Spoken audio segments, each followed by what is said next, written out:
Every industry plays by its own rules. A profit margin that looks great in another. We're breaking down across 8 major industries so you can measure against real numbers, not guesswork.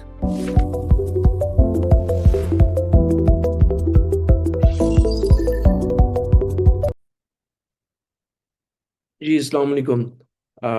मैं जनाब आज आपको जो explain करूँगा चीज़ें जो बड़ी important हैं, प्रोफेशनल लर्निंग के लिए भी बड़ी इम्पोर्टेंट है और कंसल्टेंट के लिए, जो भी हैं कंसल्टेंट हैं या एनालिस्ट हैं, उनके लिए भी बड़ी ज़रूरी होती हैं कि किसी भी इंडस्ट्रीज़ के जो क्या कहते हैं केपीआईज़ होते हैं, उनको किस तरह हमें इंडस्ट्री बाय इंडस्ट्री कंसीडर करना होता है। मिसाल के तौर पर आपने किसी इंडस्ट्री को अंडरस्टैंड करना है या उस इंडस्ट्री के अंदर आपने बिजनेस अपना स्टार्ट करना है, तो आपको ये अंडरस्टैंड करना पड़ेगा कि उसके रेवेन्यू केपीआईज क्या हैं, कॉस्ट उसके केपीआईज क्या हैं, ऑपरेटिंग एक्सपेंस के केपीआईज क्या हैं, प्रॉफिट के क्या है। तो ये सब मल्टीपल चीजें होती हैं कि जो एक किसी भी इंडस्ट्री के अंदर जाने के लिए आपको वो कंसीडर करने पड़ते हैं। मल्टीपल इंडस्ट्रीज हैं, आपकी रियल स्टेट है, एफएनबी है, हॉस्पिटैलिटी है, कंस्ट्रक्शन है, स्पोर्ट्स इंडस्ट्री है, एजुकेशन इंडस्ट्री है, मल्टीपल इंडस्ट्रीज हैं, टेक्नोलॉजी इंडस्ट्री है। तो क्या होता है कि उनके अंदर कौन कौन से केपीआईज इस्तेमाल होते हैं और केपीआईज के बेंचमार्क क्या होते हैं। तो आज हम जो डिस्कस करेंगे वो डिफरेंट इंडस्ट्रीज के केपीआईज है, उनको हम डिस्कस करेंगे ताकि हमें पता चले कि कौन कौन सी इंडस्ट्री के जो केपीआईज है, अगर आप वो कंसीडर करते हैं, then you will get to know that okay what is meant for what. तो हमें इससे ना ये पता चल जाता है। और हम बीइंग एनालिस्ट या फाइनेंशियल कंसल्टेंट जो भी है, उस एरियाज को कैच कर सकते हैं और उसको करते हुए हम बिजनेस के अंदर इम्प्रूवमेंट ला सकते हैं। अगर आप एक यानी अच्छे एनालिस्ट हैं, कंसल्टेंट हैं, तो एडवाइस कर सकते हैं आप। ठीक है, तो ये मल्टीपल फैक्टर होते हैं। तो आइए हम डिस्कस करते हैं स्टेप बाय स्टेप इंडस्ट्रीज को, उनकी केपीआईज को। और दूसरे नंबर पे हम मार्केटिंग यानी कि जो हमारी स्ट्रेटजीज हैं कि मार्केटिंग अपनी बिजनेस की मार्केटिंग बढ़ाने के लिए कौन से केपीआईज को हमें कंसीडर करना है और उनके लिए कौन कौन से इंपॉर्टेंट पॉइंट हैं जिसकी बेस के ऊपर हम एवेल्युएट करते हैं कि कैसे केपीआईज वर्कआउट करेंगे। मैं आपको एग्जांपल देता हूँ। जैसे अगर आप एक रेस्टोरेंट में जाते हैं तो उसके लिए केपीआई क्या है, उसकी यानी कि किस तरह मेजर किया जाता है, उसके पर कस्टमर के ऊपर किया जाता है या पर टेबल के ऊपर किया जाता है। सही है। इसी तरह अगर एक सॉफ्टवेयर है तो उसकी बेस पे मेजर किया जाता है, आया कि उसकी मेंबरशिप पे मेजर किया जा सकता है या उसकी कोई और केपीआईज है। तो ये मल्टीपल है, वो मार्केटिंग हो, ऑपरेशन हो या बिजनेस डेवलपमेंट के अंदर हो। ठीक है जी। आए इस चीज को देखते हैं और डिस्कस करते हैं कि किस तरह वो वर्कआउट करते हैं। ठीक है जी। सबसे पहले जो आ जाती है बात, सबसे पहले हम कर लेते हैं रिटेल एंड फैशन की बात कर लेते हैं। ठीक है। अगर आप रिटेल एंड फैशन की बात करें तो मैं अपना जो कर्सर है उसको एनेबल कर लूँ। तो अगर हम रिटेल एंड फैशन की बात करें तो आप ये देखिए, नॉर्मली इंडस्ट्री के बेंचमार्क क्या होते हैं कि कॉग्स जो है वो रेवेन्यू के कितने परसेंट होती है। ये मैं रिटेल एंड फैशन की बात करूं जिसमें एप्पल है, कंज्यूमर गुड्स है। ठीक है, ग्रॉस प्रॉफिट का क्या परसेंटेज होती है, एबिटा की क्या होती है, ऑपरेटिंग एक्सपेंस रेशो क्या होती है, उसके केपीआईज क्या हैं। ये मैं रिटेल एंड फैशन की बात कर रहा हूँ। ठीक है जी। ये आपने जेहन में रखना है कि कौन से इंडस्ट्रीज के लिए कौन से रेलेवेंट या इंपॉर्टेंट केपीआईज है। उसके बाद बात आ जाती है सेल्स पर स्क्वायर फुट की बात आ जाती है। उसके लिए हम कंसीडर करते हैं पर एम्प्लॉय के ऊपर मेजर कर सकते हैं। ठीक है, दोनों होते हैं। इन्वेंट्री टर्नओवर के ऊपर भी आप कर सकते हैं। सही है कि 4 to 8 टाइम जो है ना वो इन्वेंट्री टर्नओवर होना चाहिए। कस्टमर एक्विजिशन कॉस्ट हम आगे देखेंगे कि किस तरह का कस्टमर एक्विजिशन कॉस्ट कैलकुलेट की जाती है और लाइफ टाइम वैल्यू कैसे कैलकुलेट की जाती है। Online versus offline sales ratio, physical भी और ऑनलाइन भी। तो ये हमारे पास जो आए रिटेल एंड फैशन के आए कि जिसको हमने केपीआईज कंसिडर किया कि उनके हमें मिलता क्या है उनसे। नॉर्मली हम बात करते हैं जी क्या परसेंटेज चल रही है आजकल एबिटा मार्जिन की क्या है, या मैंने ये रिटेल एंड फैशन की इंडस्ट्री के अंदर इनके स्टार्ट करना है तो मुझे बिजनेस से क्या मिलेगा उसको जी कह सकते हैं कि उसका हो सकता है एबिटा मार्जिन 8 to 15 है, लेकिन आरओआई उसका 5 to 10% है, डिपेंड। सही है। तो इसी तरह उसकी केपीआईज भी होते हैं। तो ये तो हमने बात की इसकी रिटेल एंड फैशन की बात की, ठीक है जी। हेल्थ जानना चाहेंगे, तो किसी भी बिजनेस की जो फाइनेंशियल हेल्थ होती है आपको कैसे पता चलेगा? ठीक है, तो देखें, पहले हमने क्या किया कि हमने इंडस्ट्री बाय इंडस्ट्री सब चीज़ों को कंसीडर किया, सही है। अब हम क्या कर रहे हैं, अब हम यानी बिजनेस को एवेल्युएट करना चाहते हैं, बिजनेस को बाय करना चाहते हैं, या बिजनेस की परफॉर्मेंस देखना चाहते हैं, तो हमें कुछ केपीआई सेलेक्ट करने पड़ेंगे ताकि हम देखें कि वो बिजनेस जा कैसे रहा। अगर ये आपको नहीं पता चलता, नहीं मालूम होता, तो फिर definitely it's useless to waste the time, ठीक है, by getting the understanding of the operation of business, सही है। जो भी बाय करना चाह रहा है, ये सेल करना चाह रहा है, ये जो चलाना चाह रहा है। तो फाइनेंशियल हेल्थ की केपीआईज क्या होंगे जो आप चेक करना चाहेंगे? ठीक है, तो जनाब हम यहाँ पे सिलेक्ट करते हैं कर्सर अपना, ठीक है। तो हमारे पास क्या आ गया कि रेवेन्यू ग्रोथ रेट, ये आप चेक करेंगे, gross profit margin, EBITDA margin, net profit margin, operating expense ratio, cash conversion cycle, ठीक है जी, ये आ गया। उसके बाद आती है बात कस्टमर सेटिस्फेक्शन एंड रिटेंशन। अब कस्टमर सेटिस्फेक्शन रिटेंशन की अगर हम बात करें, तो हमारे पास अगर हम देखना चाहते हैं कि किसी भी बिजनेस का जो उसकी कस्टमर सेटिस्फेक्शन क्या है, उसका रिटेंशन रेट क्या है, ये बहुत ज़्यादा इंपॉर्टेंट होता है, और इसके केपीआईज क्या होते हैं चेक करने के, ठीक है। तो यानी केपीआईज, मैं बार बार जो केपीआईज का नाम ले रहा हूं, तो केपीआईज का मतलब ये है कि वो कौन से ऐसे पॉइंट या ऐसी चीजें होती हैं, इंडिकेटर होते हैं, जो कि आपको पॉइंट आउट करते हैं कि किसी भी चीज को चेक करना हो, तो वो कौन सा ऐसा पॉइंट होगा जो कि हम चेक करेंगे उस बिजनेस, उस चीज के हवाले से। मैं आपको एग्जांपल देता हूँ। अब आप को टेम्परेचर है, तो टेम्परेचर के हवाले से आपको बताया जाता है कि जी 37 पॉइंट समथिंग जो है ना, वो यानी फ़ारेनहाइट हो गया, और सेंटीग्रेड मेरा ख्याल में वो फिर उसका कुछ और बन जाता है। अगर इस तरह का होगा, तो वो फिर आपको टेम्परेचर की मेजरमेंट का पता चलेगा कि आपको फीवर है या नहीं है।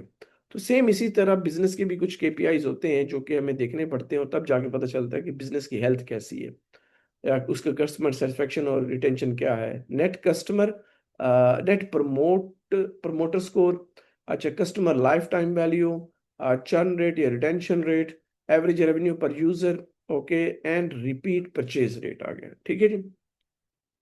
ऑपरेशनल एफिशिएंसी की अगर हम बात करें, तो इसमें हम कैसे बिजनेस की ऑपरेशनल एफिशिएंसी चेक करते हैं? देखिए, हम स्टेप बाय स्टेप आ रहे हैं। पहले फाइनेंशियल हेल्थ, फिर कस्टमर सेटिस्फेक्शन और रिटेंशन, फिर ऑपरेशनल एफिशिएंसी।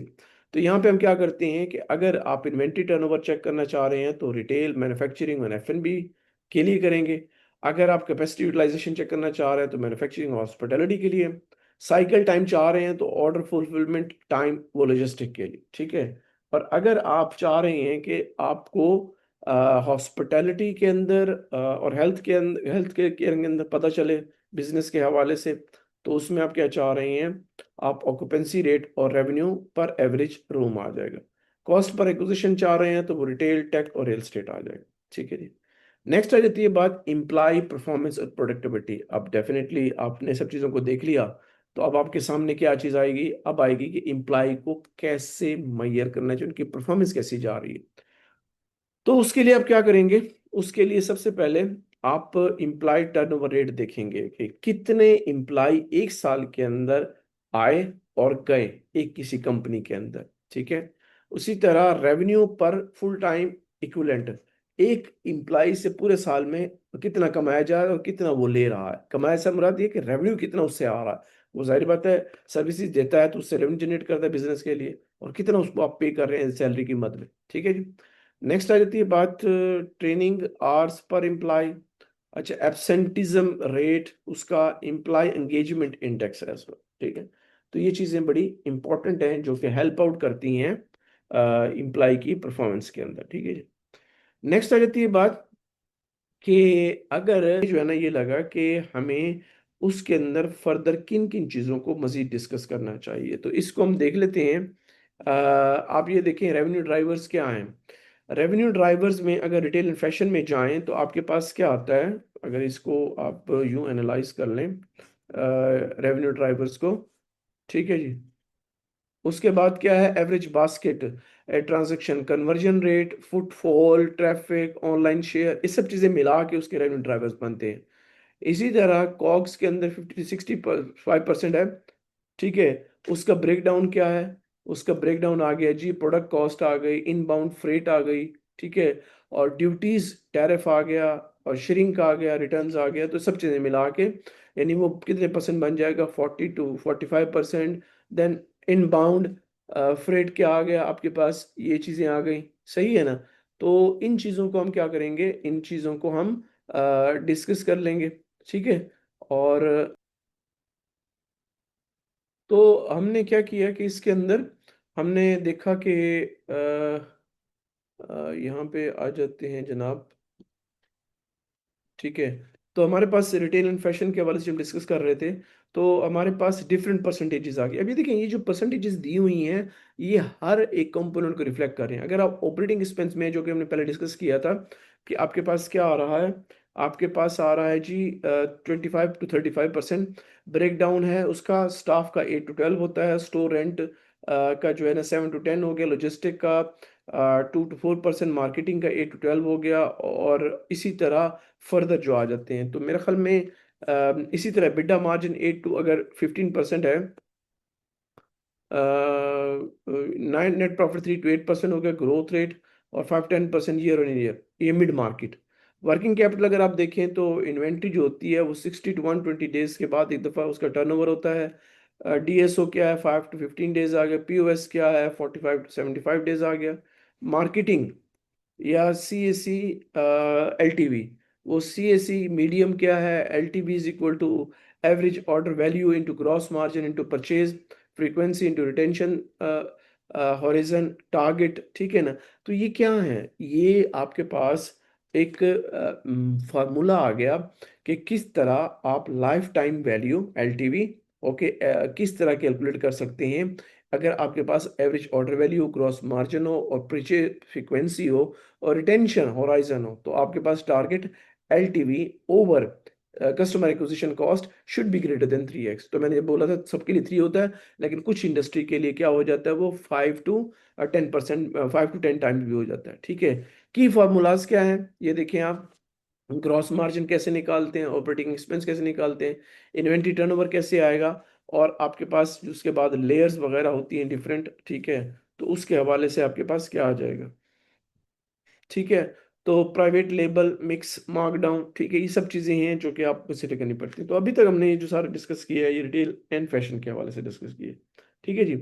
नेक्स्ट जो हमारा है वो है फूड एंड बेवरेजेस, यानी कि जिसके अंदर रेस्टोरेंट कैफे आते हैं। तो होपफुली ये जो है, ये आपको जस्ट एक आइडिया देना था कि किसी भी अगर इंडस्ट्री में आप चाहते हैं तो किन किन चीज़ों को आपने जेहन में रखना है, कि वो उसकी केपीआईज है, उसकी बेस के ऊपर उसकी परफॉर्मेंस, उसकी ग्रोथ रेट, उसकी सब चीज़ें एनालिसिस करते हैं, ताकि एक बेंचमार्क मिल जाता है, ठीक है। नेक्स्ट आ जाता है फूड एंड बेवरेज। तो इसमें हमने अब ये देखना है, जो अभी हम डिस्कस करेंगे, ये ज़्यादातर जो है ये मार्केटिंग के हवाले से है। देखें, हमने पहले जो लिया वो इंडस्ट्री बाय इंडस्ट्री फुल, हमने फुल फ्लेज लिया, फिर उसके बाद हम आए उसको ड्रिल डाउन किया, तो हमने मार्केटिंग एक्सपेंस और नेट प्रॉफिट परसेंटेज और ग्रोथ रेट को देखा, ठीक है। फिर उसके साथ हमने कुछ मार्केटिंग का भी शामिल कर लिया फर्दर डिटेल में।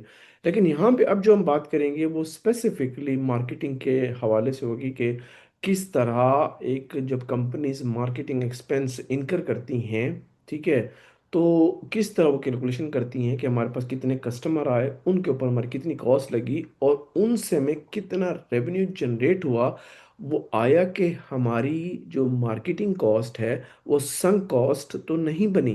तो ये चीज़ें भी हमने देखनी होती हैं, ठीक है जी। तो सबसे पहले हम ये देखते हैं कि अगर रिटेल एंड फैशन की हमने बात की, इस इंडस्ट्री को चेक करते हैं, तो इसके अंदर हमने सबसे पहले क्या देखना है, वो ये देखना है कि मार्केटिंग एक्सपेंस हम एज्यूम करते हैं 8 to 12%, ठीक है। सी ए सी क्या होता है, यानी कस्टमर एक्विजिशन कॉस्ट मीडियम जो है ना, यहाँ पे हमने दे दी कि 20 to 80 जो डॉलर है, यानी कि 80 आ गए हमारे पास पर customer, depending on channel mix, ठीक है। एल टी वी और सी एल वी क्या टिपिकली 3 to 5x होती है, CAC का। इफ़ CAC इज़ 50, ठीक है, डॉलर कस्टमर एक्विजिशन कॉस्ट, तो LTV क्या होनी चाहिए? वो डेफिनेटली हमारी 150 टू 200, $250 होगी, ठीक है जी। तो ये हम क्या कहते हैं, कंसीडर कर लेते हैं। उसके बाद अगर हम इसको एक थोड़ी सी एग्जांपल से क्लियर करें, तो एग्जांपल हमारे पास क्या आती है? A fashion brand with 10 million revenue spent, okay. तो 1 million on marketing acquires 20,000 new customer, तो CAC क्या हो जाएगी? 50 हो जाएगी। If average customer spend 500 dirham per year with the 40% gross margin and 2 year retention, the CLV is equal to 400। तो कैसे निकालेंगे? LTV divide by CLV CAC, तो हमारे पास 8x आ गई जो कि हेल्दी है। तो हमने ना इसको एक एग्जांपल से क्या कर दिया, इसको हमने एक क्लियर किया ताकि हमें जो है उसको समझने में आसानी हो गई।